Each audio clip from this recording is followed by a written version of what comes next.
been 15 years since the L word broke barriers. Now we've got the cast, Jennifer, Leisha, and Kate, here with us. The L word Generation Q. This is a big deal.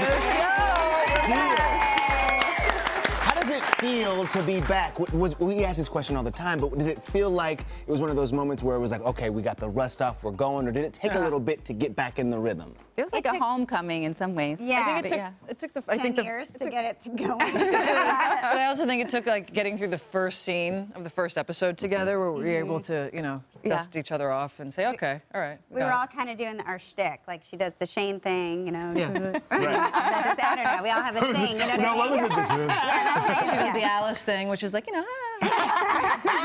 But it's interesting to come back almost a decade later with the content. How much has changed? Oh, God, everything's changed. I mean, Right, when we went off the air, there was no same-sex marriage, right? And now we have a whole generation that refuses to be categorized in terms of gender or sexual orientation, has completely changed, you know, language. You know, we have to rethink pronouns, which is pretty exciting. And, you know, there's a whole different conversation happening. One of the things I think the L word did the first time was it provided people who were unaware also a history, right? A kind of a deepening of the story and where the things that people went through to get to this point. One of the, I think, big things for people now is that they have no idea why they can walk down a pride parade wrapped in a flag and glitter. Preach. Right? They have no idea. Yeah. Is that something that you're going to be tackling in this show? Is it something that's a part of the DNA of this show also? I think the original show, that is the DNA of, because that was the pioneer. Yeah, just seeing lesbians together talking about regular things that straight people talk about, I think that was like mind-bending for people. Like, wait, they talk about the same things and they dress well, and it's like, yeah, we're the same. You know, we're all the same. And now the new iteration has like a whole another aspect of where it's more inclusive and more diverse, and you can see an Afro-Latina character doing her hair in the morning with the toothbrush, just, you know, casually laying down her. Yeah, getting the edges. You got to get them edges You're teaching me on the edges.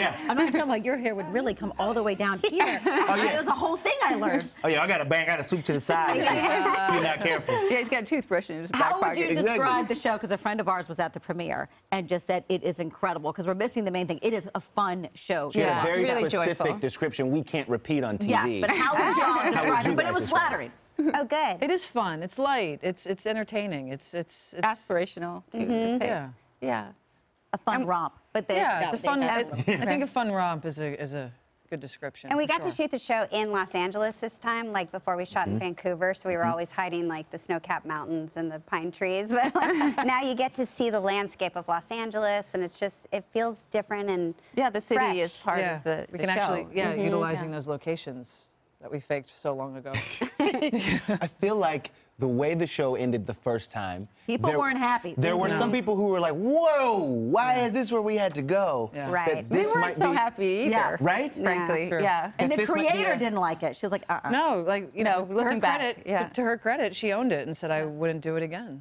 And that this might be kind of a course correction in some ways, that this might be like another shot, another chance at honoring that initial group, right? Absolutely. Yeah.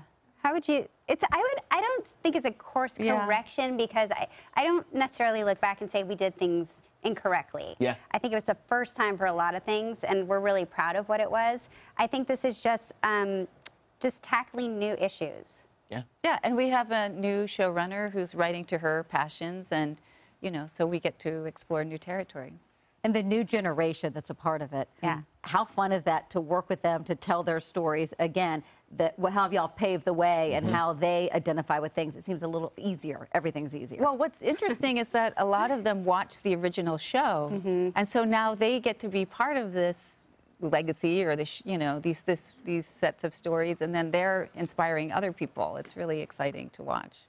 It's cool to be.